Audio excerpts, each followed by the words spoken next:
तो पिछले कई सेशन से हम डिस्कस कर रहे हैं अलग अलग सेशन में कोर्स के बारे में। तो हमने शुरुआत जो की थी डेफिनेशन ऑफ गॉड से, और फिर एक सेशन आगे बढ़ते गए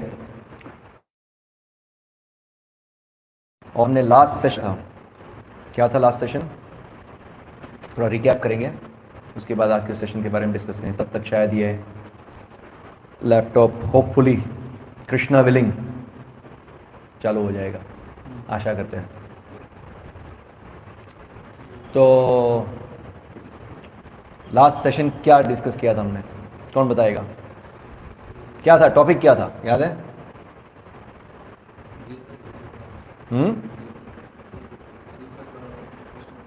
ना शिव तत्व विष्णु तत्व ये सब तो हमने ऊपर ऊपर से लिया था। जीव तत्व तो इससे दो सेशंस पहले, वो तो उसमें singular supreme and lower subordinate उसमें आया था।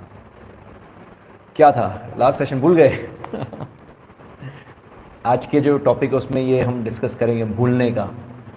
भूल जाते हैं हम सब, भूल जाते हैं ना, ये भगवान की इच्छा से हम सब भूल जाते हैं, तो उसके बारे में डिस्कस करेंगे हम लोग। तो टॉपिक याद है किसी को कि नहीं? वर्शिप डिवाइन एंड मंडेन, मतलब उपासना, दिव्य उपासना या आध्यात्मिक उपासना और भौतिक उपासना। तो उसमें हमने क्या क्या डिस्कस किया था, ये चालू कीजिए। अच्छा,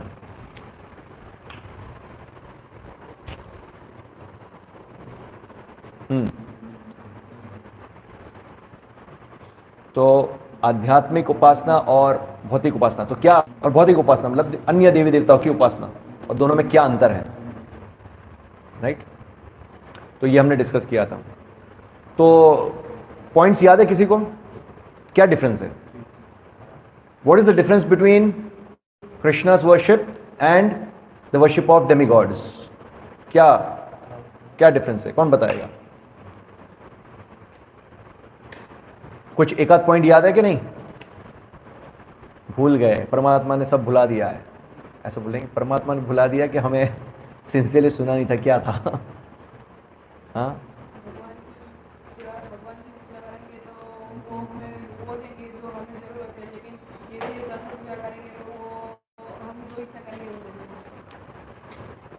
नहीं यार, मतलब आप पॉइंट आपको याद आ गया, अच्छा है। इंग्लिश में demigods will give you what you want and Krishna will give you what you need, right? तो हिंदी में कैसे कहेंगे कि देवी देवता लोग जो आपको चाहिए वो देंगे, मतलब आपकी जो इच्छा है वो देंगे, और कृष्णा जो आपको आवश्यक है वो देंगे। ये एक इंपॉर्टेंट पॉइंट था, राइट? इसके बारे में हमने डिस्कस किया था। ओके, इसके अलावा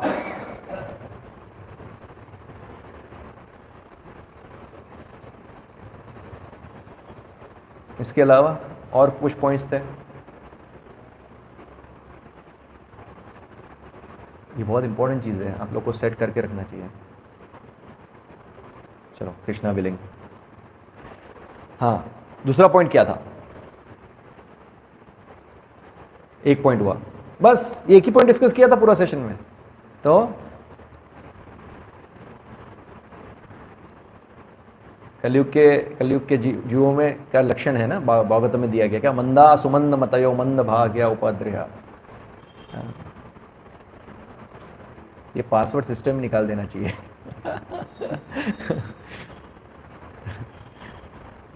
या तो सरल रखिए, हर बार ढूंढना पड़ता है।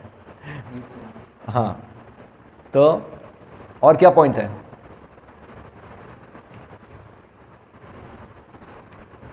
हाँ बताइए। भगवान की पूजा है यस, जो फल है देवी देवता के, जो उपासक है, एक पहले तो देवी देवता की पोजीशन भी शाश्वत नहीं है, उसमें भी चेंज होता रहता है। उनके उपासक हैं, उनकी पोजीशन भी शाश्वत नहीं है, और उनसे देवी देवता की जो उपासना करते हैं उस देवी देवता जो फल वो भी क्षणिक है, राइट? हालांकि कृष्णा के जो भी जैसे भक्ति है, तो ये जन्म में आपने जितनी परसेंटेज भक्ति की है और वहाँ से आपकी स्टॉप हो गई और आपकी मृत्यु हो गई और फिर से अगर आपको मनुष्य शरीर मिला और भक्तों का संग प्राप्त होता है तो वहाँ से शुरू हो जाती है। मतलब आपने 20% भक्ति छोड़ी है पिछले जन्म में, तो 21% से शुरू हो जाएगी। सो ये दूसरा पॉइंट था, वेरी इंपॉर्टेंट। तीसरा, कामस्त्यस्तित ऋतज्ञान प्रपद्यन्ते अन्य देवता। देवी देवता की पूजा करने वाले लोग हैं उनको मन बुद्धि वाले बताए गए, लो इंटेलिजेंस, जिनकी बुद्धि कम होती है, इंटेलिजेंट बुद्धिशाली होते हैं, वो भगवान श्री कृष्ण की भक्ति में लगते हैं। और कोई point?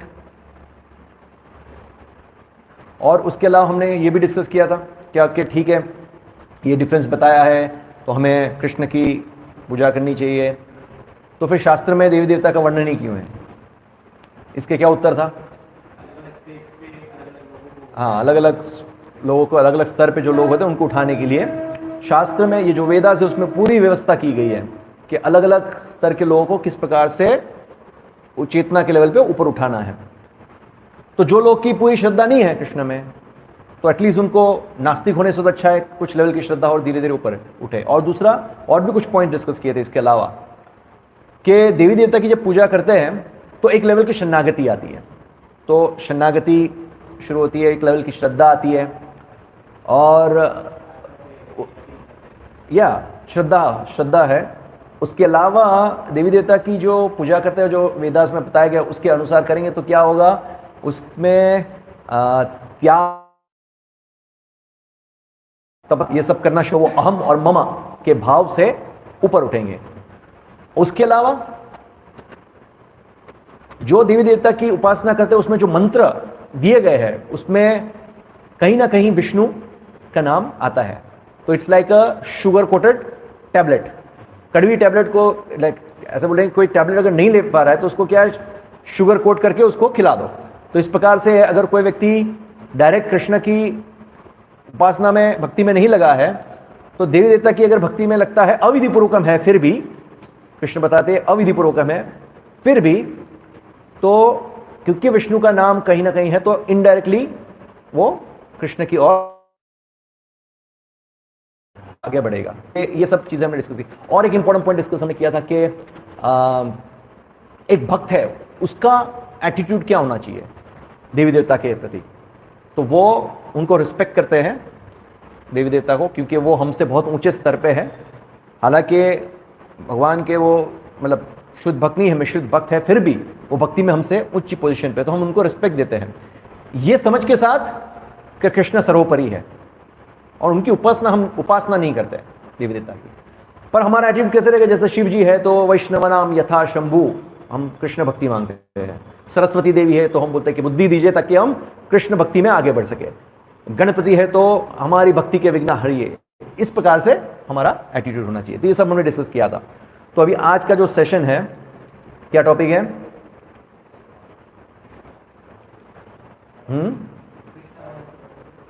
Your heart to heart friend.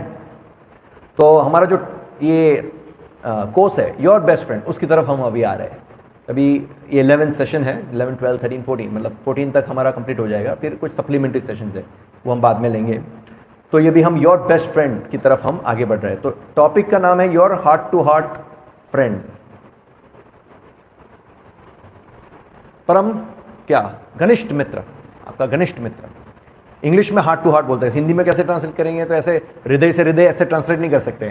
तो इसलिए हार्ट टू हार्ट का मतलब क्या है? घनिष्ठ। तो हम अगर हमारे जीवन में देखें तो अलग अलग प्रकार के रिलेशनशिप हो सकते हैं, बट बेसिकली दो कैटेगरी में उसको कैटेगराइज कर सकते हैं। एक है वर्किंग रिलेशनशिप और दूसरा है हार्ट टू हार्ट रिलेशनशिप। अभी हम लोग, कोई स्कूल में पढ़ता है, कोई कॉलेज में पढ़ता है, या कोई जॉब करता है, वर्किंग एनवायरनमेंट है, हम बहुत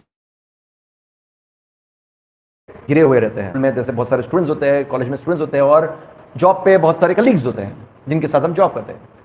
अभी उसमें से कुछ लोगों के साथ हमारा संबंध ऐसे होगा कि वर्किंग रिलेशनशिप जैसा, जैसे ओके फाइन, काम के लिए रिलेशनशिप है। बट एक हार्ट टू हार्ट जो बोलते हैं ना, एकदम घनिष्ठ, वो सभी के साथ नहीं हो सकता है। तो इसलिए कई बार बोलते हैं कि I have many friends but he is my best friend, ऐसा बोलते हैं ना, I have many friends but he is my best friend. इसका मतलब क्या है कि बहुत सारे मित्र हैं बट ये मेरा बेस्ट फ्रेंड है। क्यों उसको बेस्ट फ्रेंड? बिकॉज उसके साथ हार्ट टू हार्ट कनेक्शन है, एक स्पेशल अट्रैक्शन है। इसलिए प्रभुपाद जी वो भगवद गीता में हमेशा बोलते हैं ना, birds of the same feather flock together. मतलब क्या बोलेंगे हिंदी में? हाँ, मतलब इंग्लिश में इसका मतलब ये है birds of the same feather, मतलब जो पक्षी है सेम फेदर, मतलब सेम पंख के होते हैं, फ्लॉक टुगेदर, वो साथ में मिलजुल के रहते हैं, मतलब अट्रैक्शन होता है। तो क्या होता है कि एक सेम विचार रखने वाले, सेम मूड वाले लोग आपस में मिलते रहते हैं। तो अगर हमें किसी के साथ हार्ट टू हार्ट रिलेशनशिप है ये भौतिक जगत के अंदर, तो क्या हम उसको रियली ट्रू फ्रेंड बोलेंगे या बेस्ट फ्रेंड बोलेंगे?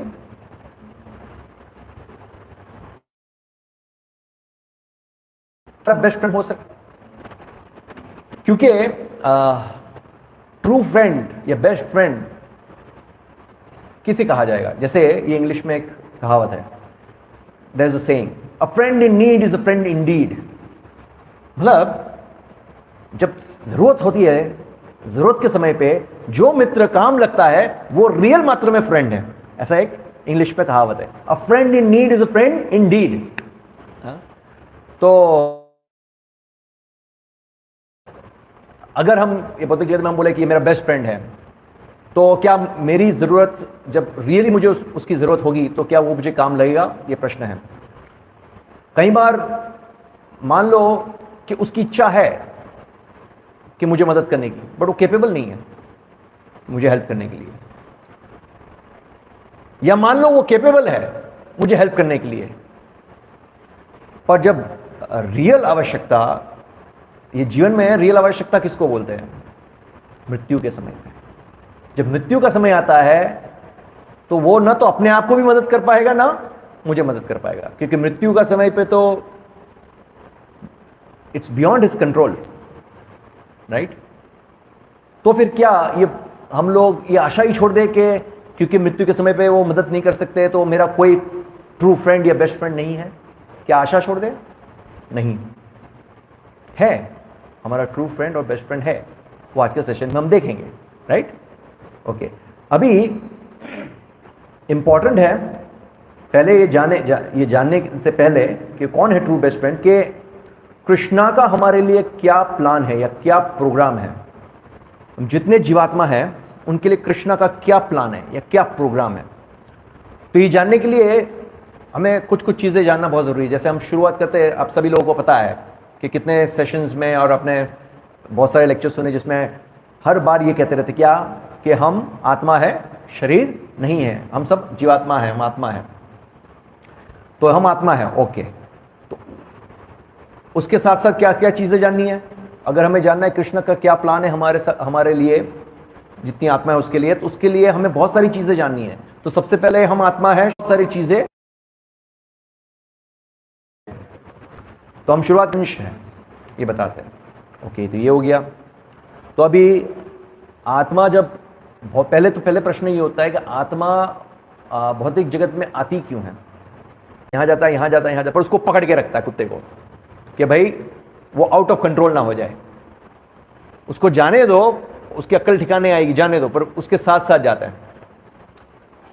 इसी प्रकार से हम भगवान से विमुख होके भोग करने की इच्छा से, हालांकि आध्यात्मिक जगत में सारी फैसिलिटीज है, भगवान के संग मिलता है हमको, भक्तों का संग मिलता है, आध्यात्मिक शरीर है जहां कोई जन्म नहीं लेना पड़ता है, कोई मृत्यु नहीं है, जरा नहीं है, व्याधि नहीं है, इतना सारा फैसिलिटीज है, भगवान सब कुछ दे रहे हैं। कल्प वृक्ष है, आपको जो चाहिए मिलता है, सुरभि गाय है, सब फैसिलिटीज अवेलेबल है, जो भौतिक जगत में कुछ भी नहीं है। फिर भी वो कुत्ते की तरह हमारी इच्छा है गंदी जगह पे जाके मुंह मारना, मतलब भौतिक जगत में आके भोग करने का। तो फिर भगवान क्या कहते हैं, जैसे वो मालिक कुत्ते को पट्टा बांध के उसके साथ जाते हैं, इसी प्रकार से भगवान इतने दयालु है कि जीवात्मा का साथ नहीं छोड़ते हैं, चाहे कोई भी योनि हो, हर योनि के अंदर भगवान परमात्मा रूप में साथ में आते हैं।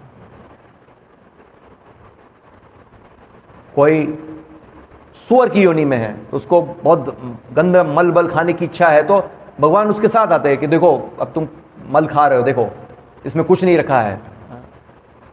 कोई बंदर की योनि में है, मनुष्य की योनि में है, कोई भी परमात्मा रूप में भगवान साथ में आते हैं।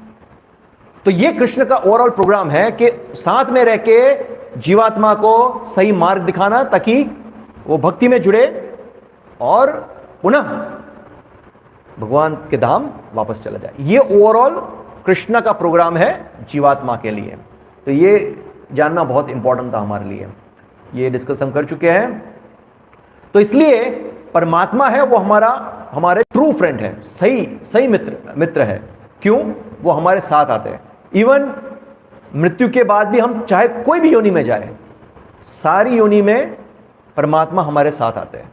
उसके अलावा भी परमात्मा के बहुत सारे फंक्शन है, वो आगे हम देखेंगे।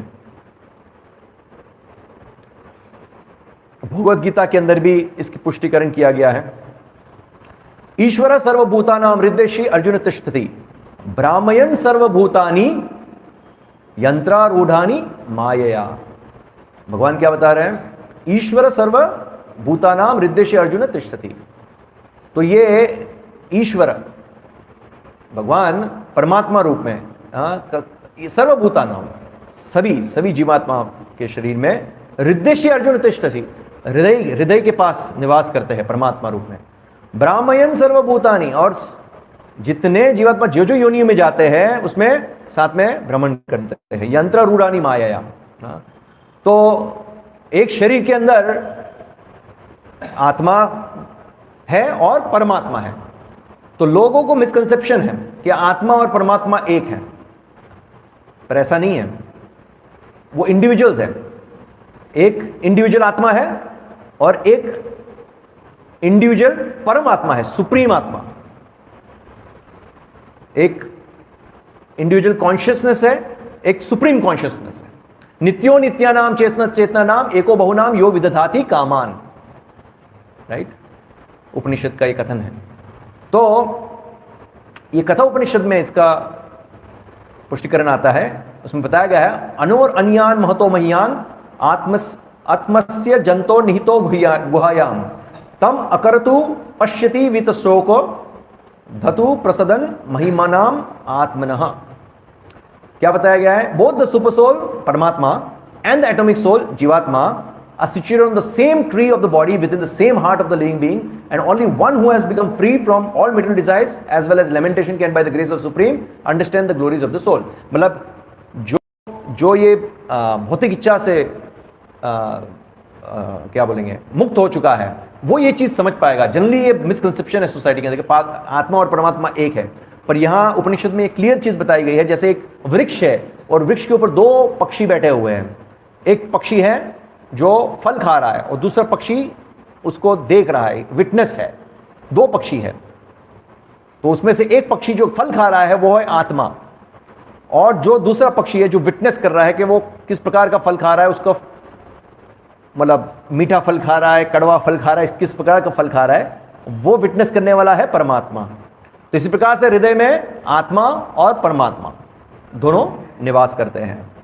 और ये मुंडका उपनिषद और श्वेत उपनिषद में भी बताया गया है कि जो दो पक्षी हैं, एक जो है फल खाता है और दूसरा है उसको देखता रहता है। तो उसमें बताया गया है कि जो पक्षी फल खाता है वो किस प्रकार का फल खाता है कि उसने किस प्रकार, जैसे कोई कड़वा खाता है, कोई मीठा फल खाता है, जिस प्रकार के कार्य किए उस प्रकार से उसको फल मिलता है। और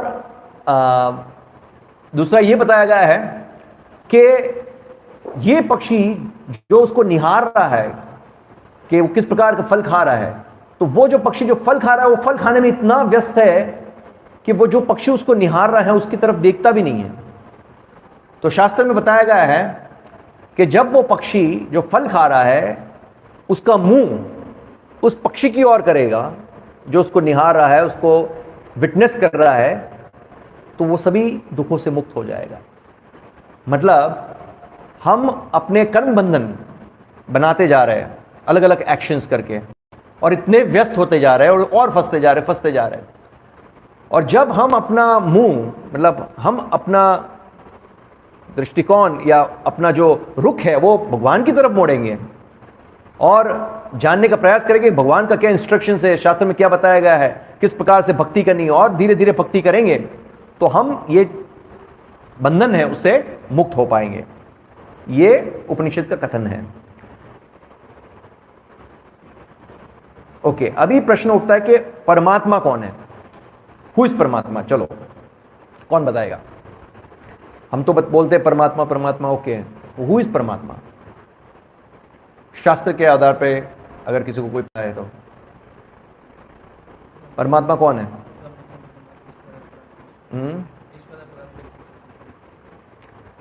हाँ ठीक है, वो तो सबको पता है, कृष्ण ही है परमात्मा डेफिनेटली। बट जैसे किसी को समझाना है कि हु इज परमात्मा, तो कैसे समझाएंगे?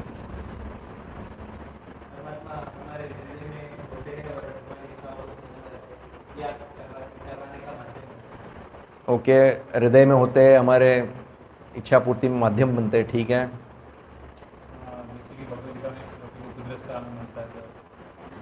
ये तो फंक्शन हुआ ना, ये फंक्शन हुआ, उपदेष्टा अनुमंता, ये तो फंक्शन हुआ परमात्मा का।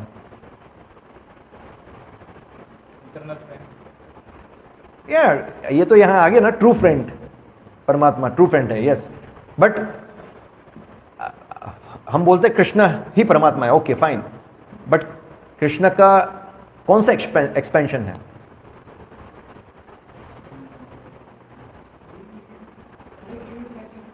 हाँ, परमात्मा, हाँ ये है। जैसे कृष्ण के अलग अलग विस्तार होते हैं, हमने पहले भी चर्चा किए, तो उसमें से चतुर्वेद नारायण, और उसके बाद भौतिक जगत के अंदर महाविष्णु, कारणदक्षय विष्णु, और फिर उनके श्वास ले तो बाहर जब श्वास आते हैं तो बहुत सारे ब्रह्मांड बाहर आते हैं। फिर कारणदक्षय विष्णु अपना विस्तार करते हैं अनेक अनेक गर्भोदक्षय विष्णु में, हर एक गर्भोदक्षय विष्णु हर एक ब्रह्मांड के अंदर प्रवेश करते हैं, फिर गर्भोदक्ष सागर में निवास करते हैं। और फिर क्या होता है, उनके नाभि से कमल प्रकट होता है, ब्रह्मा जी प्रकट होते हैं, और जो स्टेम है कमल की, उसके ऊपर 14 प्लानिटरी सिस्टम्स, 14 जो प्लानिटरी सिस्टम्स है उसका सर्जन होता है। और फिर गर्भोदक्षय विष्णु जो है वो उनका विस्तार करते हैं अनेक अनेक सिरोदक्षय विष्णु। तो ये सिरोदक्षय विष्णु कौन है? ये सिरोदक्षय विष्णु का फंक्शन क्या है, या कहां कहां निवास करते हैं? हाँ, हर एक कण कण में। और इसका शास्त्रिक एग्जाम्पल क्या है? हर एक कण कण में है।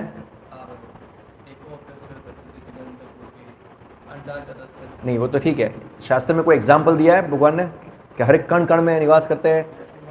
हाँ, प्रहलाद महाराज के साथ चर्चा हुई थी, मतलब प्रहलाद महाराज ने बोला कि भगवान सभी जगह पे है, तो कण कण में बसे हुए हैं। तब हिरण्यकशिपु ने बोला, अच्छा भगवान कण कण में बसे हैं तो क्या एक खंबे में भी है? तो हाँ, और भगवान प्रकट होके बताते हैं। और उसके अलावा हर एक शरीर के अंदर जीवात्मा के साथ सिरोदक्षय विष्णु परमात्मा रूप में निवास करते हैं। तो यहाँ पे बताया गया, ये श्लोक जो है उसमें बताया है, विष्णुस्तु त्रीणि रूपाणि पुरुषक्यानि अथो विदो एकम तु महतः सृष्टि द्वितीयम त्वंद संस्थितम तृतीयम सर्वभूत स्तम तनि ज्ञात्वा विमुच्यते। मतलब ये जो तीन बोलते ना त्रीणि रूपाणि, विष्णुस्तु त्रीणि रूपाणि, तीन रूप में। तो ये कौन सा तीन रूप है? महाविष्णु या कारणदक्षय विष्णु, गर्भोदक्षय विष्णु और सिरोदक्षय विष्णु। तो the third Kshirodakshayi Vishnu is the diffused as the all pervading super soul in all universes and is known as Paramatma. ये शास्त्रिक एविडेंस है कि परमात्मा कौन है, कोई पूछेगा तो ये शास्त्रिक एविडेंस है। ओके, अभी रोल क्या है परमात्मा के? भगवान अगर परमात्मा रूप में हमारे साथ आए तो उनका कुछ रोल होना चाहिए ना, फंक्शन होना चाहिए। क्या है? तो भगवद गीता के अंदर भगवान श्री कृष्ण बताते हैं 15.15 सर्वस्य चाहम हृदि सन्निविष्टो मत्त स्मृति ज्ञानम अपोहच। तो ये बेसिकली रोल है परमात्मा। क्या?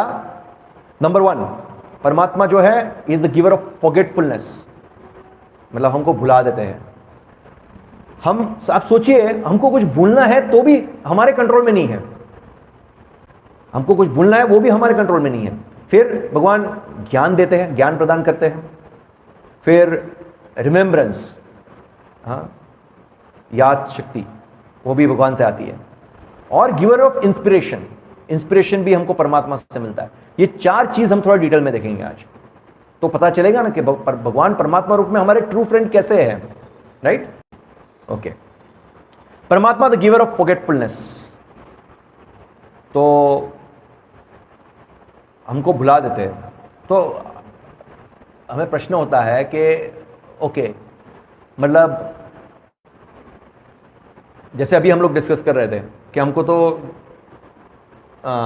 पिछले या कल दोपहर को क्या खाया था वो भी याद नहीं होगा। याद है आपको? किसी को याद है? अब बहुत स्ट्रेस करेंगे तो शायद याद आ जाएगा। याद है? नहीं। तो ये ऐसी परिस्थिति है कि हम भूल जाते कल का क्या है, बट कभी कभी हमको चीज़ें याद रहती है। जैसे कुछ ऐसे इंसिडेंट है जो साल पहले हुआ, 2 साल पहले हुआ, या 5-10 साल पहले हुआ, वो भी याद रहती है। और कुछ चीज़ें जो याद नहीं रहती, भगवान भुलाते हैं। तो हर एक चीज़ भगवान के कंट्रोल में है। तो अभी प्रश्न होता है कि भगवान भुलाते क्यों हैं? भुलाते, अगर सब चीज़ें हमें याद रहे तो कितना अच्छा रहेगा। भगवान भुलाने का क्या कारण है, वो एक एक हम देखेंगे। जैसे ये शास्त्र से हम समझेंगे कि भगवान को सब कुछ याद होता है, पर जीवात्मा को सब कुछ याद नहीं होता है।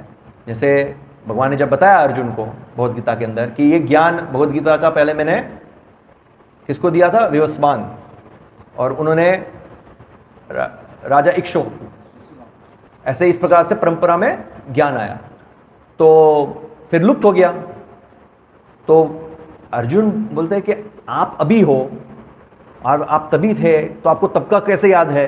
तो बोलते हैं अर्जुन तुम भी तब थे पर तुमको याद नहीं है।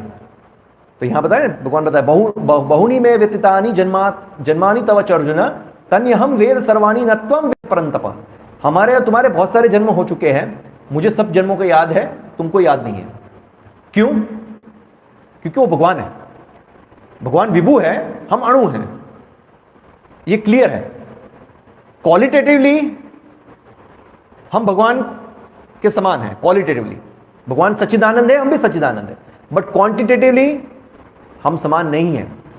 जैसे प्रभुपाद जी वो उदाहरण देते, समुद्र और समुद्र की बूंद। जो समुद्र की बूंद है उसका केमिकल कॉम्पोजिशन और पूरा समुद्र का पानी है उसका कॉम्पोजिशन सेम है, क्वालिटी में कोई फर्क नहीं, बट समुद्र समुद्र है और बूंद बूंद है क्वांटिटी में, तो वो डिफरेंस है। तो ये क्या होता है कि जो मायावादी लोग हैं उनमें यही तो मिसकंसेप्शन होता है। वो इवन क्वांटिटी वाइज भी सबको बोलते हैं कि सभी विष्णु है, सभी नारायण है, राइट? तो ये चीज समझना है। तो इसलिए भगवान ये क्लियर कर रहे हैं। तो भगवान को सब याद रहता है, और भगवान जब भी भौतिक जगत के अंदर अवतरित होते हैं तो वो हमारी तरह भौतिक शरीर नहीं लेते हैं, वो खुद अपने सच्चिदानंद स्वरूप में होते हैं, इसलिए उनको सब कुछ याद होता है। और जब हम आत्मा सच्चिदानंद है और जब हम भौतिक जगत में आते हैं तो हम भौतिक शरीर लेते हैं, ये जड़ शरीर लेते हैं, और इसके साथ हमारी जड़ चेतना आती है, तो हम ये सब चीजें भूल जाते हैं। सिंपल है। तो अभी कुछ प्रश्न होते हैं। Why is that Krishna can remember everything while Arjun can not? ये हमने आंसर कर दिया अभी। अब नेक्स्ट क्वेश्चन आता है, if I am the same spirit soul going through many many lives, why am I unable to remember my previous lives? मतलब अगर मैं वही आत्मा हूं जो अलग अलग शरीर लेता हूं, बहुत सारे जन्म हो चुके हैं, तो मुझे पिछले जन्मों का क्यों याद नहीं रहता है? क्या कारण है? क्योंकि भगवान बुला देते हैं। सिंपल आंसर ये है ना। याद क्यों नहीं रहता है? क्योंकि भगवान बुला देते हैं। तो भगवान क्यों बुला देते हैं, यह प्रश्न होता है। पिछले जन्मों का भगवान बुला क्यों देते हैं? क्या कारण है? भोग अच्छी तरह से भोग नहीं कर पाएंगे। ओके, सो नंबर 1 कारण ये है, हम भौतिक जगत के अंदर आए, क्यों आए? भगवान से विमुख होके भोग करने की इच्छा थी, इसलिए हम भौतिक जगत में आए। तो अभी भोग करना है, तो भोग करने के लिए अगर आपको पिछला सब कुछ याद रहेगा तो कैसे भोग कर पाएंगे? फॉर एग्जाम्पल, आपके घर में किसी की मृत्यु हो गई, तो आप शोक में होंगे, सभी लोग दुखी होंगे, और ऐसे समय पे आपको कोई बोले कि चलो मूवी देखने जाएंगे, तो आप जा पाओगे? आप भोग कर पाओगे, एंजॉय कर पाओगे? नहीं। क्यों? आप दुख में हो। इसी प्रकार से पिछले जन्म का ऐसे बहुत सारी चीज़ें कनेक्टेड होती है। अगर हमें भगवान वो सब याद दिलाए या स्मरण रखाए तो हम अच्छी तरह से भोग नहीं कर पाएंगे डेफिनेटली। ये नंबर 1 हुआ। नंबर 2, बहुत सारे कॉम्प्लिकेशंस आ सकते हैं। फॉर एग्जाम्पल, पिछले जन्म में आपने किसी का रेप किया और वो ये जन्म में आपकी बेटी बन के आ गई। कर्म के सिद्धांत के अनुसार आपको रिएक्शन देने के लिए वो आपकी बेटी बन के आई है, और आपको पता चले कि ये मेरी बेटी है, उसको मैंने पिछले जन्म में रेप किया, तो कितना कॉम्प्लिकेशंस खड़ा हो जाएगा। व्यक्ति के दिमाग में कितनी एंग्जाइटी आ जाएगी, यार ये सब क्या हो रहा है। तो वेरी डिफिकल्ट। ये नंबर 2। नंबर 3, भगवान कृष्ण और हमारा जो संबंध है वो प्रेममय संबंध है। सनातन रूप से हमारा जो भगवान के साथ संबंध है वो प्रेममय संबंध है। तो अगर किसी के साथ प्रेम है तो प्रेम फोर्सफुली नहीं होता है। फॉर एग्जाम्पल, हम मूवीज में देखते हैं, एक हीरो होता है, एक एक्टर होता है, एक एक्ट्रेस होती है और विलन होता है। तो एक्टर एक्ट्रेस एक दूसरे को प्रेम करते हैं और फिर विलन बीच में आएगा और ज़बरदस्ती वो एक्ट्रेस को उठा के लेके जाएगा और बोलेगा तू मुझसे प्रेम कर। तो वो प्रेम होगा? नहीं होगा, ज़बरदस्ती से नहीं होता है। इसी प्रकार से भगवान और हमारा जो संबंध है वो प्रेममय संबंध है, इसलिए भगवान नहीं चाहते हैं कि वो फोर्सफुली हमसे कुछ चीज़ें करवाए, राइट। तो जैसे कोई प्रश्न कर सकता है ना, भगवान क्यों, मतलब अगर भगवान हमको डायरेक्टली बता दे कि हम ऐसे थे पिछले जन्म में तो कितना अच्छा है ना, हमको पता चले ऐसे है तो अभी ऐसा नहीं रहना है। तो कई बार लोग ऐसे प्रश्न करते हैं। तो हाँ, भगवान स्मरण करा सकते हैं पिछले जन्म का, जैसे भरत महाराज को करवाया था कि पिछले जन्म में मतलब वो भरत महाराज थे, फिर वो हिरण बने, फिर जड़ भरत बने। तो जड़ भरत जब बने तो उनको स्मरण कराया कि आप पहले भरत महाराज थे, फिर आपका पतन हुआ, फिर आप हिरण बने, फिर हिरण से फिर से अभी जड़ भरत का शरीर मिला है। तो वो भगवान जानते कि इसकी मैच्योरिटी लेवल क्या है, कि ये सब चीज़ों को समझ के वो भक्ति में आगे बढ़ेगा। बट सभी लोग वो लेवल के नहीं होते हैं, इसलिए सभी मैक्सिमम लोगों को स्मरण नहीं करवाते हैं। तो ये बेसिकली रीजंस है कि प्रीवियस बर्थ के क्यों नहीं करवाते। और इस जन्म का, प्रीवियस तो छोड़ो, इस जन्म का अगर स्मरण कराए तो, जैसे बहुत सारे इंसिडेंट्स है हमारे जीवन में, अगर हमारी लाइफ में ऐसे सारे इंसिडेंट्स आ चुके हैं जिसमें वो हमारा दुख का कारण बना है, हम शोक में चले जाते हैं। ऐसे ऐसे इंसिडेंट हो गए हमारे लाइफ में, अगर वो हमें आज जीवन याद रहे तो हम जिस उद्देश्य से आए थे भोग करने का, वो तो हम कर ही नहीं पाएंगे। और क्योंकि हम रोबोट्स नहीं हैं, क्योंकि रोबोट है उसको फंक्शन किया जा सकता है कि भाई लेफ्ट तो लेफ्ट, राइट तो राइट, ऊपर तो ऊपर, नीचे तो नीचे। तो हम एक जीवात्मा है, तो भगवान ने हमको माइन्यूट इंडिपेंडेंस दिया है। तो इसलिए माइन्यूट इंडिपेंडेंस भगवान ने हमको दिया है, तो इसलिए भगवान हमको थोड़ा वो इंडिपेंडेंस देते हैं कि भाई अब आप ये रास्ते जाओगे, ये रास्ते जाओगे। भगवान हमको पकड़ के नहीं रखते, प्रोग्रामिंग नहीं करते भगवान कि नहीं आपको ऐसा ही करना है। माइंड इंडिपेंडेंस हमको दिया है। तो why does Paramatma make us forget, वो हमारे आंसर कर लिया।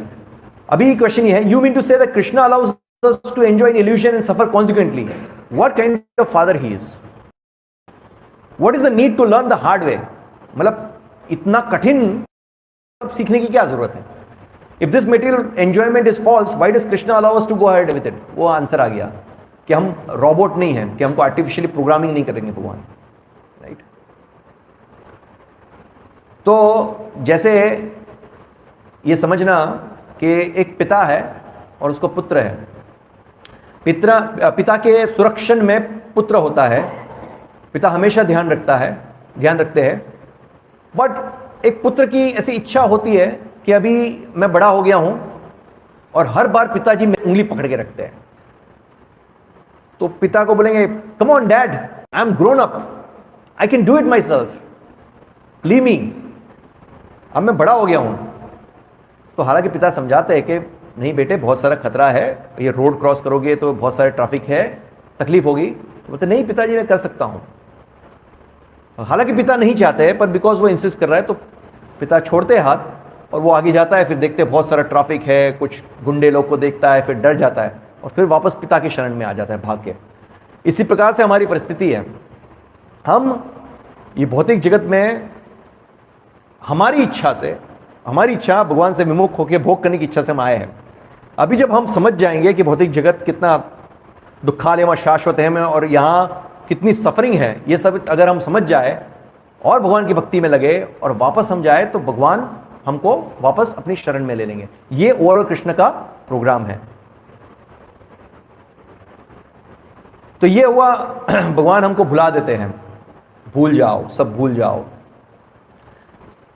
तो वो हमारे बेनिफिट के लिए सब चीजें भुला देते हैं। अगर भगवान हमको ना भुलाए तो बहुत सारे प्रॉब्लम्स हो सकते हैं। तो जिस तरह से भगवान हमको भुला देते हैं, उसी प्रकार से भगवान हमको ज्ञान भी देते हैं। ज्ञान देते हैं, भगवान हमको ज्ञान देते हैं। हर एक क्षेत्र में आप देखो, हर एक क्षेत्र में ज्ञान के बिना कुछ भी नहीं हो सकता है। हम जन्म लेते हैं, वहां से हमारा पूरा लाइफ, हर स्टेज पे हमको ज्ञान प्राप्त होता है। हर स्टेज पे, अलग अलग स्टेज पे अलग अलग ज्ञान प्राप्त होता है। वो भगवान की कृपा से। अगर भगवान हमारा ज्ञान का स्विच बंद कर दे तो हम कुछ भी ना कर पाए। हम देखें, फॉर एग्जाम्पल, जन्म होता है, तो जन्म लेने से अगर जो बच्चा है वो माँ के स्तन से दूध पीता है, तो उसको कैसे पता चल जाता है ना कि ये स्तन है और ऐसे उसको सक करना है तो दूध अंदर आएगा। उसको तो ऐसे मतलब किसी ने ट्रेनिंग नहीं दिया था, पर अंदर से परमात्मा उसको ज्ञान दे रहे हैं किस प्रकार से है। जैसे छिपकली है, छिपकली ने उसके बच्चे को जन्म दिया, तो वो बच्चा जन्म लेते ही तुरंत ही उसको आजू बाजू में कहीं मच्छर दिखेगा, तुरंत जीभ बाहर निकालेगा और मच्छर को खा लेगा। तो उसको तो कोई ट्रेनिंग नहीं दिया है, कोई ट्रेनिंग नहीं दिया गया उसको, स्कूल में तो है गया नहीं है वो। फिर भी परमात्मा अंदर से उसको ज्ञान देते हैं। ये छिपकली का उदाहरण से ऐसा है कि हमारे एक आचार्य थे, हालांकि वो संन्यास लेने वाले थे, तो वो सोच रहे थे, उनके दिमाग में ख्याल आ रहा था कि मैं संन्यास लूँगा तो मेरे परिवार का क्या होगा, ये सब क्या होगा। तो पर भगवान ने अंदर से उनको ऐसा प्रेरणा दिया। वहाँ वो देख रहे थे, दीवार पे एक छिपकली थी और छिपकली ने बच्चे को जन्म दिया, और तुरंत ही जन्म लेते ही वो बच्चा के पास वो मस्कीटो आए, उसने जीभ खोल के उसको खा लिया। तो तुरंत ही उनको स्ट्राइक हो गया कि ये जन्म लेते ही उसको भगवान उसका संरक्षण कर रहे हैं। तुरंत ही उसको अंदर से ज्ञान दिया, उसका भोजन का व्यवस्था हो गया। तो फिर मैं क्यों चिंता कर रहा हूँ, संन्यास लेने में इतना सोच क्यों रहा हूँ। और इस प्रकार से फिर वो संन्यास लेते हैं। तो ये एक उदाहरण है। और भगवान ऐसा बताया गया है कि अगर जैसे ज्ञान भगवान देते हैं, तो व्यक्ति जब इच्छा करता है, ये तो भौतिक ज्ञान की हमने बात की, पर अगर व्यक्ति इच्छा करता है कि मुझे अभी आध्यात्मिक ज्ञान प्राप्त करके भगवान की ओर मुड़ना है, भगवान की ओर आगे बढ़ना है, तो उसके लिए भी भगवान व्यवस्था करते हैं। भगवान परमात्मा रूप में जो हृदय में वास करते हैं, तो भगवान जो परमात्मा रूप है उसको बोलते हैं चैत्य गुरु। अंदर से भगवान गाइडेंस देते हैं किस प्रकार से आध्यात्मिक मार्ग में उन्नत हो सकते हैं। तो शास्त्र में वर्णन है कि ब्रह्मांड भ्रमिते कौन भाग्यवान जीव, गुरु कृष्ण कृपा पाए भक्ति लता बीज। मतलब चैत्य गुरु के रूप में भगवान परमात्मा रूप में हृदय से व्यक्ति को ज्ञान देते हैं और इस प्रकार से गाइडेंस देते हैं कि वो सही गुरु के शरणागत हो जाए। अब जैसे किसी की ऐसी इच्छा है कि मुझे एकदम सिंसियर गुरु चाहिए जो मुझे हर चीज में टोके, तो भगवान परमात्मा रूप में है अंदर चैत्य गुरु के रूप में, तो वो अकॉर्डिंगली उसको उस गुरु के पास ले जाएंगे। पर किसी की ऐसी इच्छा है कि मुझे ऐसा गुरु चाहिए जो ज्यादा मुझे टोके ना, कुछ चीज में टोके, पर कुछ चीज मुझे करने दे, जो मुझे अच्छा लगता है वो कुछ करने दे। मतलब एक पैर मुझे थोड़ा भौतिक भोग भी करने दे और एक पैर मुझे इस नाव में रखे कि थोड़ा भक्ति भी करने दे। मुझे इस प्रकार का गुरु चाहिए। तो फिर भगवान उसको इस प्रकार के गुरु का गाइडेंस देंगे। तो जिस प्रकार की इच्छा होगी उस प्रकार से अंदर से भगवान क्या देंगे। तो शास्त्र में वर्णन है कि भगवान चैत्य गुरु के रूप में उसको चैत्य गुरु के रूप में उसको बाह्य गुरु, मतलब जो परंपरा में आते हैं उससे मिलाते हैं, और फिर वो जो गुरु है जो परंपरा में आते हैं उसके मार्गदर्शन में उसकी शरणागति लेकर उनकी सेवा करके गुरु के माध्यम से कृष्ण से मिलते हैं। तो ये प्रोसेस दिया गया है शास्त्र में। तो अभी आता है परमात्मा द गिवर ऑफ रिमेम्बरेंस। तो भगवान स्मरण भी कराते हैं। तो इसका प्राइम एग्जाम्पल क्या है? जैसे हमने जय दामोदर प्रभु ने लास्ट क्लास लिया था, चेतना के 3 स्तर क्या क्या थे, याद है? परमात्मा ने भुला दिया, भूल जाओ। हा? क्या 3 स्तर बताए थे ना, बताइए। एक स्वप्न अवस्था, याद आया? ओके। दूसरा सुषुप्त अवस्था और जागृत। तो ये भौतिक जगत का जो जागृत अवस्था है वो भी एक स्वप्न अवस्था जैसा है, एक तरीके से देखा जाए तो जब हम सो जाते हैं तो जैसे उन्होंने बताया था कि स्वप्न की एक अलग दुनिया होती है, एक अलग सृष्टि होती है, जिसकी रचना कौन करते हैं? खुद नारायण करते हैं, है ना। और उसमें उन्होंने बताया था, ये ब्रह्म सूत्र से एक्सप्लेन किया था कि वो जो सृष्टि है, हम लोग स्वप्न की दुनिया में जब जाते हैं तो आत्मा शरीर से निकल जाती है और स्वप्न की दुनिया में अलग शरीर धारण करती है। पता नहीं कितने लोगों ने ध्यानपूर्वक सुना, प्रभु ने ये सब बताया था डिटेल में। तो अलग शरीर धारण करती है। तो अभी जब व्यक्ति सो जाता है तो वो अलग दुनिया में चला जाता है, स्वप्न की दुनिया में, तो ये दुनिया का सब भूल जाता है, भगवान ने सब भुला दिया। फिर जब व्यक्ति फिर से सुबह उठता है तो भगवान फिर से सब कुछ स्मरण कराते हैं। जैसे अभी व्यक्ति उठा और उसको कुछ पता ही नहीं है तो ऐसे सोचे क्या हूं मैं, कहां हूं, इस प्रकार से, पर उसको स्मरण कराते हैं। जैसे तुरंत नींद खुली, ओके मैं नारायण नित्यानंद दास हूं, अभी इतने बज गए, मंगल आरती जाना है, ये करना है, वो करना है, तुरंत भगवान याद दिलाते हैं सब कुछ। अगर भगवान याद ना दिलाए तो क्या हालत हो जाए हमारी। दूसरा, सोना जो है, स्लीपिंग, ये भी एक सरल टास्क नहीं है, वो भी परमात्मा कराते हैं। जैसे हम सो जाते हैं, हम कई बार आप लोग ने एक्सपीरियंस किया कि हम सोने का प्रयास करते हैं तो कई बार हम ऐसे पड़े रहते हैं 1 घंटा 2 घंटा, नींद नहीं आती है, क्योंकि वो भी भगवान के सैंक्शन से होता है। भगवान स्विच दबाएंगे तभी आपको नींद आएगी अंदर से, स्विच ऑन रखेंगे तो आपको नींद नहीं आएगी। इस प्रकार से हमारा कॉन्शियसनेस ऑन ऑफ सब कुछ भगवान के कंट्रोल में है। हाँ, और जो अलग अलग स्तर है, एक तो स्वप्न अवस्था हमने ये बताया, दूसरा है डीप स्लीप, मतलब मृत्यु। जब मृत्यु आती है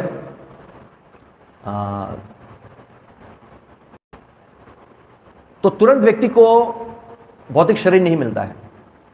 जब व्यक्ति को मृत्यु आती है, उसके कर्म अनुसार उसका एक समय निर्धारित होता है। उस समय पे उसके कर्म के अनुसार जो उसको फल मिलने हैं और कर्म के अनुसार जो शरीर मिलना है, उस प्रकार से ग्रहों की पोजीशंस सेट हो जाती है और वो ग्रहों की पोजीशन में उसको एक प्रकार का शरीर दिया जाता है। तो वो टाइम पीरियड जिसमें उसको मृत्यु के बाद दूसरा शरीर मिलना है, वो टाइम पीरियड में आत्मा कहां रहती है? महाविष्णु के शरीर में, जिसको बोलते हैं सुषुप्त अवस्था। सुषुप्त अवस्था में आत्मा वहां निवास, तो तब उसका कॉन्शियसनेस ऑफ मोड में होता है, वो कॉन्शियस नहीं होता है। और जिसका शरीर निर्धारित होता है, उसको नया शरीर मिलता है, तुरंत भगवान उसका कॉन्शियसनेस ऑन कर देते हैं और याद दिलाते हैं, पिछली बार तुम्हारा ये इच्छा थी, वो सब याद दिलाना कर देते, और फिर अकॉर्डिंगली वो जीवन जीना शुरू करते हैं। ये तो हुआ डेथ के बाद। और प्रलय जब आती, प्रलय हमने डिस्कस किया था ना, ब्रह्मा जी है, ब्रह्मा जी के 12 घंटे दिन के और 12 घंटे रात्रि। तो ब्रह्मा जी जब सो जाते हैं, तो जब ब्रह्मा जी सो जाते हैं तब हम, ब्रह्मा जी के जो 12 घंटे की रात्रि है, तब भी हम महाविष्णु के शरीर में निवास करते हैं, क्योंकि तब मिनी प्रलय आता है, एक मिनी प्रलय आता है और एक महाप्रलय जो ब्रह्मा जी के 100 साल के बाद आता है, जिसमें सब कुछ खत्म होता है, फिर से नया सृष्टि का रचना होता है सब कुछ। तो मिनी प्रलय हो के मेगा प्रलय, दोनों केस के अंदर हम महाविष्णु के शरीर में सुषुप्त अवस्था में, और फिर जब हम वापस शरीर धारण करते हैं तो फिर से भगवान कॉन्शियसनेस को ऑन करते हैं, सब याद दिलाते हैं। तो सभी चीज में हम भगवान के ऊपर आधारित हैं, याद करने के ऊपर। तो स्मरण की शक्ति भी परमात्मा देते हैं। This is the way we have been going on in universe for trillions of years, completely depend on Krishna in the form of Paramatma. Whether we know it or not, the fact is that the Paramatma is guiding us at every moment. हर क्षण क्षण में परमात्मा हमको guide कर रहे हैं। The Lord is guiding both the devotees and non-devotees. भक्तों को और अभक्तों को भी भगवान गाइड कर रहे हैं। ऐसा नहीं कि सिर्फ भक्तों को गाइड कर रहे हैं, इवन अभक्तों को भी। But the non-devotees cannot understand how the Lord is guiding them because their intelligence is impure. ये चीज अभक्त नहीं समझ पाएंगे। दोनों के एटीट्यूड में फर्क है, हम आगे देखेंगे, आएगा डिटेल में। दूसरा है परमात्मा द गिवर ऑफ इंस्पिरेशन। तो उसमें हम अलग अलग स्तर पे देखेंगे। पहले तो हम समझे इंस्पिरेशन का मतलब क्या है। इंस्पिरेशन मतलब यह है कि कोई व्यक्ति कुछ चीज के बारे में सोच रहा है, या कुछ पाने का सोच रहा है, तो बहुत सारा प्रयास करता है, पर वो प्रयास करे कि ना करे, फिर भी अंदर से उसको एक प्रेरणा आती है और अकॉर्डिंगली उसको रिजल्ट मिलता है, तो उसको बोलते हैं इंस्पिरेशन। जैसे यहां लिखा है ना, inspiration refers to something which is difficult to obtain even with a great mental endeavour. बहुत ही भौतिक प्रयास से भी उसको पाना बहुत मुश्किल है, but which just comes in our mind completely in full form, as if it is planted in our heart by someone from outside और फ्रॉम विद इन। ऐसा लगता है फटाक से वो चीज आ गई है, जैसे कोई किसी ने बाहर से या अंदर से आपके अंदर वो डाल दी है। It comes all of a sudden unexpectedly and is not related to how much effort we have put in. Suddenly कहीं से आ जाती है और उसको कोई लेना देना नहीं है आपने कितना प्रयास किया है कि नहीं किया है, उसको बोलते हैं इंस्पिरेशन। फॉर एग्जाम्पल यहां दिखा है ना, मोजर्ट एक म्यूजिक कंपोजर है, उसके बहुत सारे एल्बम्स है, म्यूजिक कंपोजिशंस है। वो खुद अपनी बायोग्राफी में लिखता है कि मेरे म्यूजिक कंपोजिशन इतने फेमस है, पर मुझे खुद को पता नहीं है कि ये जब कंपोजिशन सब मैं जब लिखने बैठता हूं तो ये सब कैसे आ जाता है। मतलब ऐसा लगता है मुझे कि अंदर से कोई मुझे ऑन द स्पॉट गाइड कर रहा है, मुझे वो कंपोजिशन आ जाती है। अगर मैं एक्सटर्नली शांति से बैठ के सोचूं कि ये कंपोजिशन कैसे आई होगी, तो मैं खुद के प्रयास से कभी आ नहीं सकती है। मतलब उसको अंदर से ये साक्षात्कार हुआ, रियलाइजेशन हुआ कि अंदर से मुझे इंस्पिरेशन मिल रहा है, ये मैं कंपोज कर रहा हूँ। आर्किमिडिस आपने नाम सुना है ना, साइंटिस्ट, यूरेका। वो आर्किमिडिस एक साइंटिस्ट है नहीं, तो उसको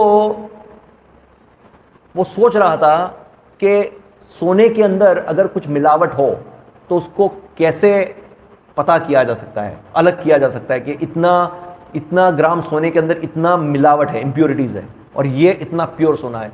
तो उसको दिमाग में बात बैठने, कितने दिनों तक, महीनों तक वो सोचता रहा, इसी के बारे में सोच रहा था। और एक दिन वो नहाने बैठा था, स्नान करने, तो एक टब के अंदर पानी भरा हुआ था, और वो टब के अंदर जाता है स्नान करने के लिए, और पानी बाहर आता है। नेचुरल है ना, आप वजन अंदर जाएगा तो कुछ पानी बाहर आएगा। और ऐसे लेटे लेटे उसको दिमाग में ख्याल आया, तुरंत ही ऑन द स्पॉट। और फिर वो प्रिंसिपल ऑफ बॉयंसी और फ्लोटेशन का लॉ ऑफ फ्लोटेशन, ये सब उसने कर दिया। तुरंत ही वो बाहर ऐसे नग्न अवस्था में बाहर कूदने लगता है, यूरेका के बाहर आ जाता है। तो उसको अंदर से इंस्पिरेशन मिला ऑन द स्पॉट। वो शकुंतला देवी का आता है, शकुंतला देवी के बारे में आपने सुना होगा, मैथमेटिशियन। वो उसके बारे में बताते हैं कि 13 डिजिट्स के नंबर, 13 डिजिट्स के नंबर मल्टीप्लिकेशन के लिए दो, लेस देन मिनट के अंदर वो आंसर दे देती है। ऐसा बताया गया है कि उसका कंप्यूटर के साथ कंपटीशन हुआ था, कंप्यूटर से पहले वो जवाब दे देती है। मैं हाउ इज इट पॉसिबल, मतलब ये कोई डिवाइन इंस्पिरेशन है अंदर से। आप 13 डिजिट के नंबर को देखने में भी आपको समय लगेगा। एक 13 डिजिट का नंबर, दूसरा 13 डिजिट के नंबर को देखोगे तो भी आपको कितना समय लगेगा उसको, नॉट इवन 1 मिनट से कम समय के अंदर वो उसका मल्टीप्लिकेशन का आंसर दे देती है। How is this possible? Purely divine inspiration है ये। कोई ऐसा बोलेगा कि वैदिक मैथमेटिक्स में संभव है, पर वैदिक मैथमेटिक्स के लिए भी समय चाहिए। 13 डिजिट नंबर को मल्टीप्लाई करके उसका आंसर देना, it's a divine inspiration, right? हमारे जीवन में हम देख सकते हैं, जैसे आप आप सब ने एक्सपीरियंस किया है, आप अपने आप से पूछ सकते हो। कई बार आप अगर कुछ ऐसे गलत चीज़ कर रहे हो, अंदर से एक आवाज़ आती है कि ये गलत है, ये नहीं करना चाहिए। This is voice of conscience. ये हमारे अंदर जो आवाज़ आती है, वो आवाज़ किसकी है? परमात्मा की है। इसलिए लोग नहीं बोलते कई बार कि अंदर से अगर मुझे प्रेरणा मिलेगी तो मैं ये करूँगा, अगर मुझे प्रेरणा मिलेगी तो मैं मंदिर जाऊँगा, ऐसा कई बार लोग बोलते हैं। पर भगवान तो अंदर से गाइड करते ही है कि गलत है, ये मत करो, ये सही है, ऐसा करना चाहिए। बट क्या होता है, कई बार हम लोग परसिस्टेंट होते हैं कि कुछ चीज़ें हमें करनी ही करनी है, ऐसा करना ही करना है। तो फिर जैसे वो इंग्लिश में कहावत है ना, not a blade of grass moves without the sanction of the Lord. एक पत्ता भी हिल नहीं सकता है भगवान के मर्जी के खिलाफ। तो लोग क्या ठोप देते हैं कि अगर किसी ने किसी का मर्डर किया तो भाई भगवान का सैंक्शन होगा तभी तो मर्डर किया ना, अपने आप तो मर्डर किया नहीं है, क्योंकि भगवान के मर्जी के खिलाफ तो एक पत्ता भी नहीं हिलता है, तो मतलब भगवान का सैंक्शन है तभी तो मर्डर हुआ है, वरना मर्डर कैसे हुआ। तो आगे के सेशन, नेक्स्ट सेशन में आएगा, जैसे आपने फंक्शन बताया भगवान का, और एक परमात्मा का और फंक्शन है उपदृष्टा अनुमंता। उपदृष्टा मतलब ओवरसीयर एंड अनुमंता मतलब सैंक्शन। डेफिनेटली भगवान के सैंक्शन के बिना आप कुछ भी नहीं कर सकते हो, चाकू भी नहीं उठा सकते हो, किसी को डाल भी नहीं सकते हो, कुछ भी नहीं कर सकते हो। बट भगवान की मर्जी नहीं है उसमें, परमात्मा रूप में अंदर से गाइड करते हैं, ये गलत है, ये गलत है, गलत है, पर आप नहीं सुनते हो। भगवान क्या करते हैं, क्योंकि हम सबको माइन्यूट इंडिपेंडेंस है, हम मिसयूज ऑफ इंडिपेंडेंस करना चाहते हैं, तो फिर भगवान सैंक्शन करते हैं। ठीक है, नहीं मान रहे हो तो जाओ। जैसे वो प्रभुपाद का उदाहरण आता है ना, प्रभुपाद का बच्चा है, वो रो रहा था, पंखा घूम रहा है कि उसमें उंगली डालना है, और प्रभुपाद मना किया, नहीं नहीं नहीं नहीं लगेगा, वो नहीं समझ रहा है। तो फिर प्रभुपाद ने क्या किया, स्विच बंद कर दिया, और एकदम पंखा जब धीरे बंद होने वाला था, स्लो स्पीड में था, तो बोलते अभी डालो। तो जैसे अंदर डाला, फिर उसको लगता है, फिर वो समझता है कि नहीं नहीं ऐसा नहीं करना है।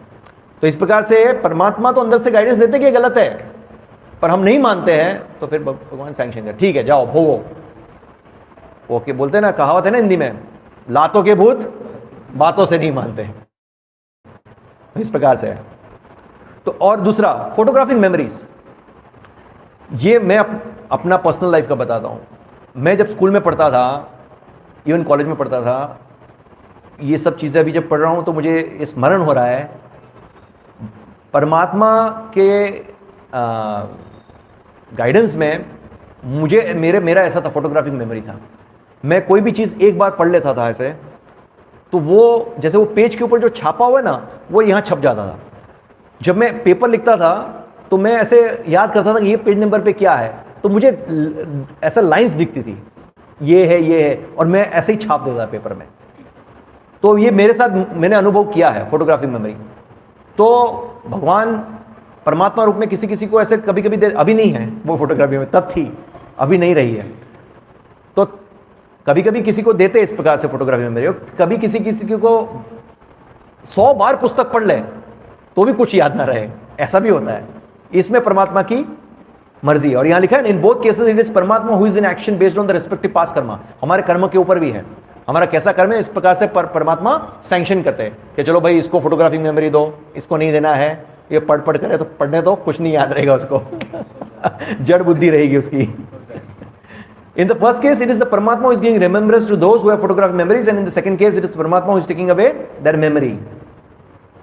Okay, अभी परमात्मा को परसीव क्यों नहीं कर पा रहे? हम बोलते कि अंदर से परमात्मा है, परमात्मा की आवाज है, तो अभी हमको ये महसूस करना है कि ये परमात्मा का आवाज सुनना है। तो हमें कैसा पता चलेगा कि जैसे कोई बोलेगा कि अंदर से परमात्मा की आवाज आ रही है कि आज ये घर में चोरी करनी है, तो आप बोलोगे कि मुझे तो अंदर से ही आवाज आ रही है कि परमात्मा कह रहे हैं कि ये घर में चोरी करनी, तो आपको पता कैसे चलेगा ये परमात्मा ही है?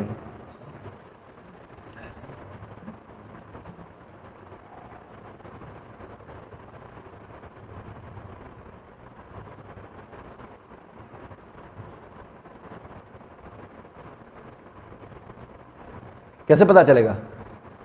अंदर से आप कोई भी बोल सकता है ना, आर्ग्यूमेंट कर सकता है, मेरे अंदर से ऐसी आवाज आ रही है कि अभी नवरात्रि चल रही है तो ये हार्ट किलर में जाना है गरबा करने, इस प्रकार से अंदर से आवाज आ रही है फॉर एग्जाम्पल, तो परमात्मा की आवाज है कि नहीं? नहीं। तो पर कैसे परसीव करेंगे? और अगर परमात्मा की आवाज नहीं तो ये आवाज किसकी? और इतने सारे आवाजें कहां से आती है और किसकी आवाज है? अगर सपोज अंदर से आवाज है तो क्या और कोई है क्या अंदर? हाँ, यस, बहुत सारे वॉइस है अंदर, voice of mind, voice of senses, इंद्रियों की आवाज कि इस प्रकार से ये करना है वो करना है, मन की आवाज। तो ये सब चीजें आवाज में से हम आइडेंटिफाई कैसे करेंगे? परमात्मा की आवाज है। जैसे रेडियो की अलग अलग फ्रीक्वेंसी होती है, आप लो फ्रीक्वेंसी पे देखोगे तो बहुत सारी डिस्टर्बेंस आएंगे, आपको ये चैनल का सुनाई देगा, वो चैनल का सुनाई देगा, तो आपको पता कैसे चलेगा कौन सा चैनल का है ये? तो आपको कोई पर्टिकुलर चैनल का सुना है तो उसको क्या करना पड़ेगा? फिल्टर करना पड़ेगा, फाइन ट्यूनिंग करना पड़ेगा, फ्रीक्वेंसी को एकदम फाइन ट्यून करना पड़ेगा। तो वो फ्रीक्वेंसी में आप पर्टिकुलर चैनल को आप एकदम परफेक्ट वॉइस क्लैरिटी के साथ सुन पाओगे। इसी प्रकार से हमारे हृदय में अलग अलग जो वॉइस है उसमें से परमात्मा का वॉइस क्या है, तो उसके लिए आपको फिल्टर करना पड़ेगा, फाइन ट्यूनिंग करनी पड़ेगी। तो क्या है वो? गुरु, साधु, शास्त्र। ये फाइन ट्यूनिंग है, गुरु, साधु और शास्त्र। उसके बेस पे आप फाइन ट्यूनिंग करोगे तो आपको पता चलेगा ये परमात्मा का आवाज है। तो आपको अंदर से आवाज आ रही है, चोरी करना है तो आप गुरु, साधु, शास्त्र से फाइन ट्यूनिंग करेंगे, पता है ये तो परमात्मा की आवाज नहीं हो सकती है, परमात्मा इस प्रकार से गाइडेंस नहीं देंगे, राइट। अभी एटीट्यूड क्या है? जैसे भक्त है और एक असुर है, दोनों का परमात्मा को लेके किस प्रकार का एटीट्यूड हो सकता है? तो जैसे परमात्मा है वो असुर को भी गाइडेंस देते हैं, अंदर से बुद्धि देते हैं। जैसे कई लोग साइंटिस्ट है वो बहुत बड़े बड़े आविष्कार कर देते हैं, तो वो इतना इंटेलिजेंस और ये सब प्रेरणा कहां से मिली, इंस्पिरेशन कहां से मिला? तो परमात्मा ने दिया अंदर से, ऐसे ऐसे चीजें ढूंढ निकाले। जैसे वो क्या था, मैं भूल गया, एक फेमस फॉर्मूला है, भुला दिया परमात्मा ने, याद नहीं आ रहा है। तो ऐसे बहुत सारी चीजें हैं। तो जो असुर है उसको सब चीजें ज्ञान है, सब कुछ परमात्मा ही दे रहे, पर वो क्या करते हैं? उनका एटीट्यूड क्या है? वही चीज जो परमात्मा से वो उनको मिलती है उसको परमात्मा या भगवान को नकारने में लगाते हैं कि भगवान जैसा कुछ नहीं है, नकारने में लगाते हैं। ये होता है असुर का एटीट्यूड। इस प्रकार से जैसे यहां लिखा है, non devotees are using this very inventions and discoveries for denying the existence of God. और एक भक्त है, उसका एटीट्यूड कैसे होता है? भक्त हमेशा विनम्र भाव से ये सोचता है कि मेरे अंदर कुछ भी नहीं है, मेरी कोई लायकात नहीं है, I am incapable, I don't know anything, it is purely परमात्मा जो मुझे गाइडेंस दे रहे हैं और उनके गाइडेंस के अकॉर्डिंगली मैं चीजें कर रहा हूं। जैसे आप देखिए, हम लोग जब प्रवचन देते हैं तो उससे पहले मंगलाचरण करते हैं, ओम ज्ञानतिमिरान्धस्य ज्ञानांजन शलाकया। तो हम क्या करते हैं? मंगलाचरण क्यों करते हैं? हम प्रार्थना करते हैं। हमारा एटीट्यूड क्या है कि भगवान मैं कुछ भी जानता नहीं हूं, मैं अज्ञान में हूं, आप कृपा कीजिए। परंपरा से प्रार्थना करते हैं, कृपा कीजिए और हमको एक पपेट की तरह यूज कीजिए, आप जो बुलाएंगे अकॉर्डिंगली हम बोलेंगे। तो ये मूड के साथ, ये मूड के साथ नहीं कि भाई मुझे सब कुछ आता है, ये मूड के साथ नहीं होता है। इसलिए वो एक और है ना, वो मुकम करोति वाचालम पंगुम लंघयते गिरिम यत कृपा अहम वंदे परमानंद माधव। तो उसके अंदर आता है मुकम करोति वाचालम, मतलब एक गूंगा है जो बोल भी नहीं सकता, वो भी आपकी कृपा से बोलना शुरू कर देगा। पंगुम लंघयते गिरिम, जो व्यक्ति लंगड़ा के क्या बोलेंगे हिंदी में, क्या बोलेंगे? लंगड़ा बोलते हैं ना, लंगड़ा। जो लंगड़ा है वो अच्छी तरह से चल भी नहीं सकता है, वो आपकी कृपा से पर्वत भी चढ़ जाएगा। तो ये एक एटीट्यूड होना चाहिए, मूड होना चाहिए, न कि मुझे सब कुछ आता है, ये सब आता है। भगवान अहंकार नहीं सहन करते। आप देखिए, देखा है, कई बार अनुभव किया, देखा भी हुआ है कि कई बार व्यक्ति को अगर अंदर से अहंकार आ जाता है कि भाई मैं बहुत अच्छा कीर्तन कराता हूँ, ये बहुत अच्छा आरती कराता हूँ, या ये करता हूँ, तो भगवान तुरंत ही, भगवान अहंकार सहन नहीं करते, तुरंत ही उसको ऐसे। कभी कभी हम देखते कोई भक्त आरती भूल जाते हैं बीच में, इतने सालों से आरती गा रहे हैं पर भूल जाते हैं। तो परमात्मा वहीं पे ऐसे बंद कर देते हैं, शट डाउन, कंप्लीटली ब्लैंक। कोई तुलसी आरती गा रहा है या मंगला आरती गा रहा है सुबह, जो भी गुरु अष्टकम गा रहा है, मतलब तुरंत ही ब्लैंक हो जाता है, लाइन भूल जाता है, सब कुछ भूल जाता है। तो ये सब परमात्मा कराता है।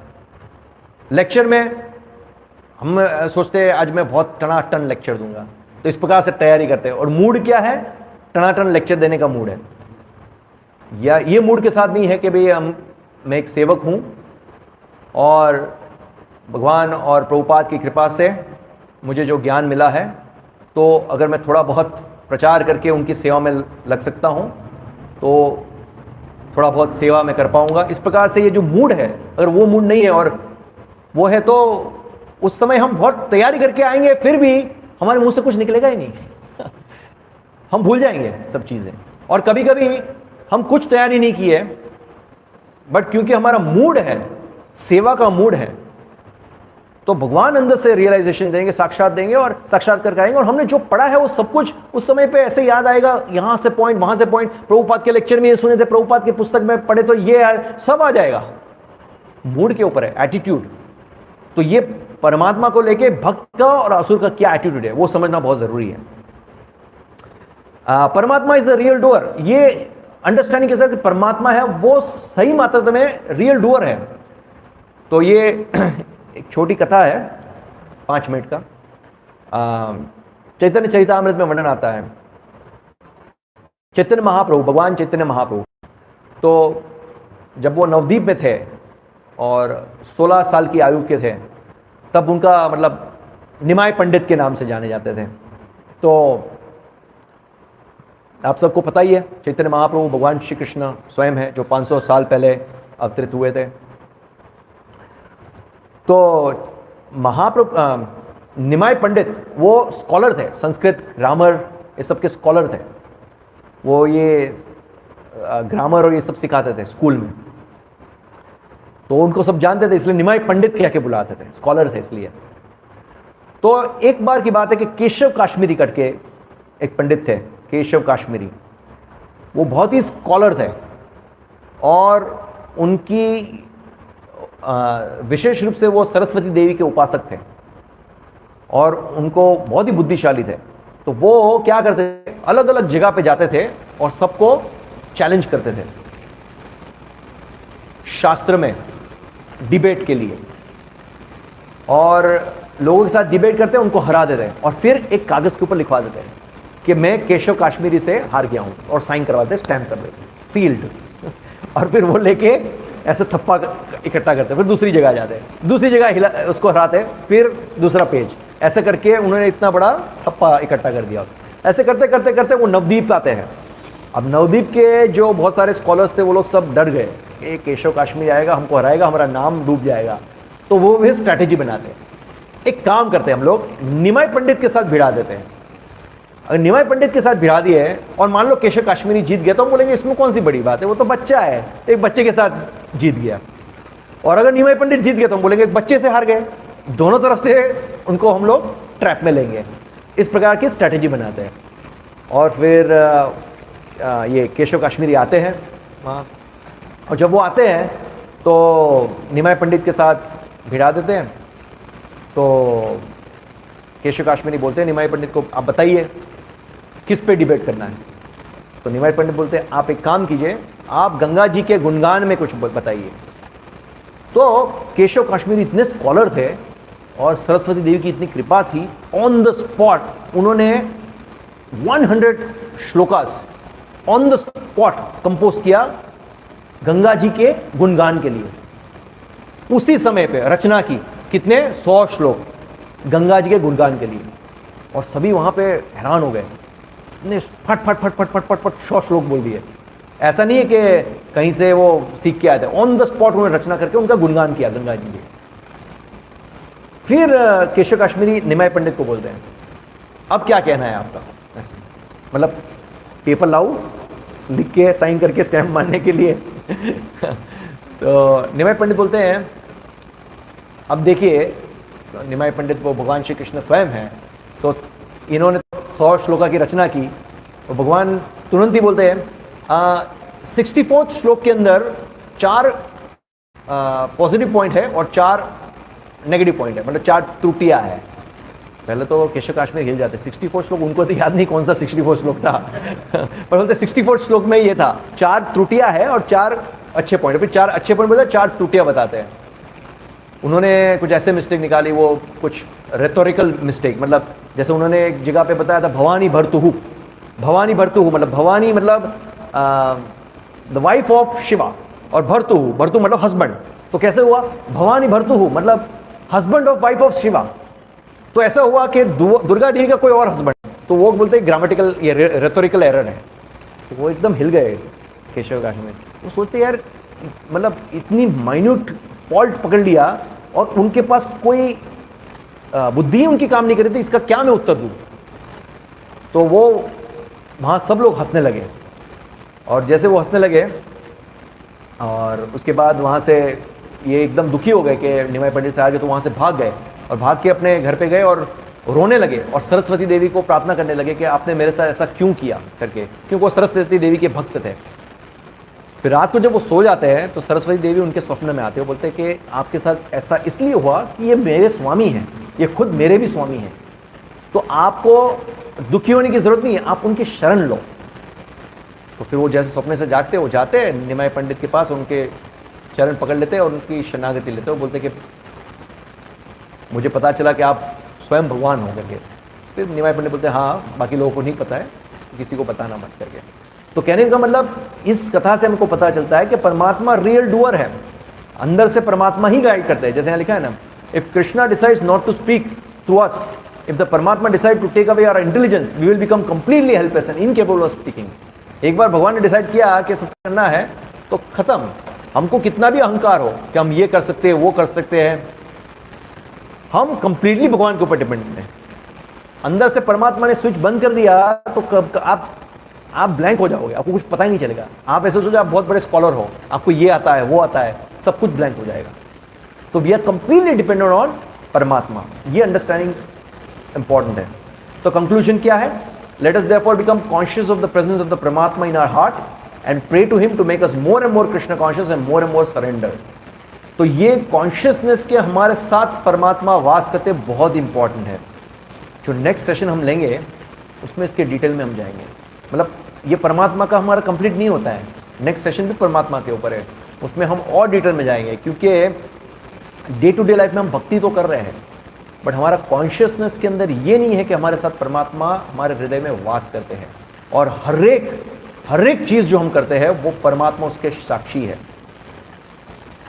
हम सोचते हैं हम ये कर रहे हैं वो कर रहे हैं, कौन देख रहा है? परमात्मा हमारे साथ है, परमात्मा सब कुछ देख रहे हैं, परमात्मा सब नोट कर रहे हैं। तो ये कॉन्शियसनेस बहुत ही इंपॉर्टेंट है, ये हम नेक्स्ट सेशन में डिस्कस करेंगे। इसके साथ यहाँ मैं विराम दूंगा। किसी का कोई प्रश्न, टीका, टिप्पणी?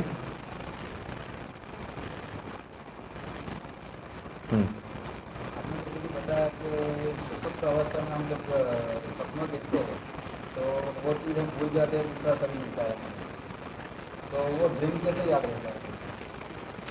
ड्रीम सारा याद नहीं रहता है हमको। और जैसे जयदामरपुर ने लास्ट टाइम सेशन में बताया था ना कि बेसिकली ये जो स्वप्न अवस्था है, स्वप्न की दुनिया है, उसके अंदर भी जैसे ब्रह्मसूत्र में दिया गया है कि कहीं हमारे कर्म के फल हैं जो स्वप्न की दुनिया में उसके फल हमको मिल जाते हैं। कुछ ऐसे कर्म के फल है जो वो दुनिया में हमको मिल जाते हैं।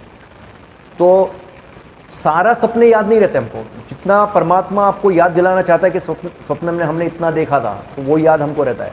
और उसके अलावा हमने बहुत सारी चीज़ें स्वप्न की दुनिया में की, वो हमको याद नहीं रहता है। वो परमात्मा के ऊपर निर्भर है कि आपको कितना याद दिलाना चाहते हैं, उतना ही याद रहता है, सब कुछ हमको याद नहीं रहता है। दूसरा ये है कि जैसे लास्ट टाइम डिस्कस हुआ था कि जब ये शरीर छोड़ के आत्मा स्वप्न की सृष्टि में जाती है और वो अलग शरीर धारण करती है, तो उस समय पे डेफिनेटली ये शरीर बना रहता है, क्योंकि परमात्मा के माध्यम से, ये भी परमात्मा का फंक्शन है। आप देखिए, आत्मा तो चली गई है स्वप्न की दुनिया में और दूसरा शरीर ले लिया है, पर फिर भी शरीर जीवित है, तो उसका कनेक्शन कौन है? परमात्मा कनेक्शन करके रख रहा है। तो परमात्मा कनेक्शन रख रहा है वो सृष्टि, स्वप्न की सृष्टि और अभी ये शरीर जो है, उस दोनों के बीच में फिर वापस यहाँ आता है, तो आत्मा को कितना स्मरण कराना है वो परमात्मा के ऊपर निर्भर है। आप ये सोचिए कि भरत महाराज, जड़ भरत को भरत महाराज का और हिरण का पिछले जीवन का अगर स्मरण हो सकता है, तो अभी हम कोई दूसरी सृष्टि में गए स्वप्न की और तुरंत वापस आए, तो हमको कितना भगवान को स्मरण कराना है वो तो भगवान के ऊपर निर्भर है, वो करा सकते हैं। सही है ना? तो पुनर्जन्म के केसेस में पूरा लाइफ याद रहता है? जरूरी नहीं है सबको याद रहे पुनर्जन्म के केस में। पुनर्जन्म का मतलब क्या है? रीइंकार्नेशन। जैसे अभी हमारा फिर से जन्म हो रहा है, तो पुनर्जन्म तो हुआ ना, पर सबको सब कुछ याद रहे जरूरी नहीं है। जैसे कुछ हादसे बन चुके हैं किसी के जीवन में और कर्म के अनुसार उसको ये जीवन में स्मरण कराना है तो भगवान कराते हैं, पर सभी के केस में ऐसा नहीं है। सभी केस में पुनर्जन्म में सबको याद रहता है वो जरूरी नहीं है। जैसे वो एक फेमस है, वो फेमस मतलब अभी वो भक्ति चारू महाराज के जो शिष्य थे अभी, हाँ, जो पहले ब्रह्मचारी थे, हाँ, राघव ब्रह्मचारी, यस, राघव ब्रह्मचारी, और फिर वो कोई स्त्री से आसक्त थे और उनकी मृत्यु हो जाती है, कुछ I think accident, car accident में उनकी मृत्यु हो जाती है। फिर से उनको शरीर मिलता है तो स्त्री का शरीर मिलता है, और वो सेम फेस जो जिस स्त्री को वो स्मरण करते थे। तो कहने का मतलब उनको काफ़ी समय तक कुछ याद नहीं था, बट लेटर ऑन जब वो स्त्री का फोटो देखते हैं और उनको सिर्फ भगवान सब स्मरण कराना शुरू करते हैं, तब उनको ऐसा सब याद आना शुरू हो जाता है। तो वो जिस समय पे लिखा होता है भगवान इच्छते हैं, तो उस समय पे स्मरण होता है। उनको पूरा जीवन तो कुछ स्मरण नहीं था, और बाद में जब बड़े हुए उसके बाद उनको भगवान ने स्मरण कराया।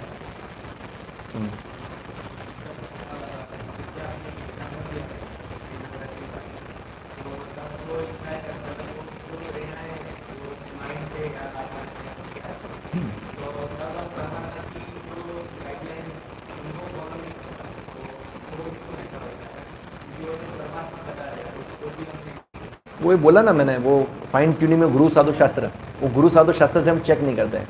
हमको देखिए, ज़्यादातर हमारे जीवन के अंदर हमारे जो एक्शंस है वो माइंड या सेंसेस द्वारा गवर्न किए जाते हैं। आप एनालिसिस कीजिए, हम जितने लोग यहाँ बैठे हैं डे टू डे लाइफ में हम लोग क्या क्या चीज़ें करते हैं, उसमें आप एनालिसिस कीजिए कि कितनी चीज़ें हम रियली शास्त्र के अनुसार कर रहे हैं और कितनी चीज़ें हम अपने मन और इंद्रियों को सुन के कर रहे हैं। आप उसको विभाजन कीजिए, एनालिसिस करना शुरू कीजिए, एक बार ट्राई कीजिए। सुबह से लेकर शाम तक आप देखिए सारी एक्टिविटीज़, उसमें से कितनी चीज़ें हैं वो जो गुरु साधु शास्त्र के अनुसार है और कितनी चीज़ें हैं जो माइंड और सेंसेस के द्वारा गवर्न किया गया है। आप उसको विभाजन करेंगे तो आपको पता चल जाएगा कि ज़्यादातर मैक्सिमम टाइम हम सुनते हैं किसकी? माइंड और सेंसेस की, न कि गुरु साधु शास्त्र के अनुसार। तो इसलिए ये जो आपने बताया कि वो अंदर से वो फाइन ट्यूनिंग, वो जो गुरु साधु शास्त्र उसके साथ हमको करना पड़ेगा कि भाई ये जो क्रिया है वो क्या गुरु साधु शास्त्र अनुसार है? नहीं है, तो दैट मीन्स वो आवाज़ परमात्मा की नहीं है, वो आवाज़ मन या इंद्रियों की है। सिंपल।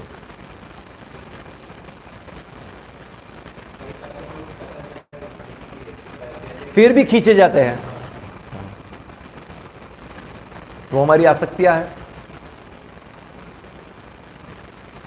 रजोगुण तमोगुण से ग्रस्त होके हम लोग खींचे जाते हैं, वो हम नहीं चाहते हैं। जैसे वो अर्जुन ने प्रश्न पूछा था कृष्ण को, नहीं चाहते हैं कि पाप करें, फिर भी तो वो क्या फोर्स है? तो क्या क्या बताया था भगवान कृष्ण ने? क्या था वो श्लोक? काम एष क्रोध एष रजोगुण, रजोगुण क्या है? तो हाँ, तो मतलब ये जो है वो काम एष क्रोध के रजोगुण और तमोगुण के संग से हम लोग कंपेल हो जाते हैं, खींचे जाते हैं। तो ऐसा है। और किसी का कोई प्रश्न, कोई कंफ्यूजन? हालांकि नेक्स्ट सेशन परमात्मा के बारे में कंटिन्यू करने वाले हैं, बट आज के सेशन में कुछ ऐसी कंफ्यूजन वाली चीज़ जो क्लियर ना हो पूछ सकते हैं। ठीक है, तो समाप्त करें कीर्तन। श्रीमद् भागवतम की जय, श्रील प्रभुपाद की जय।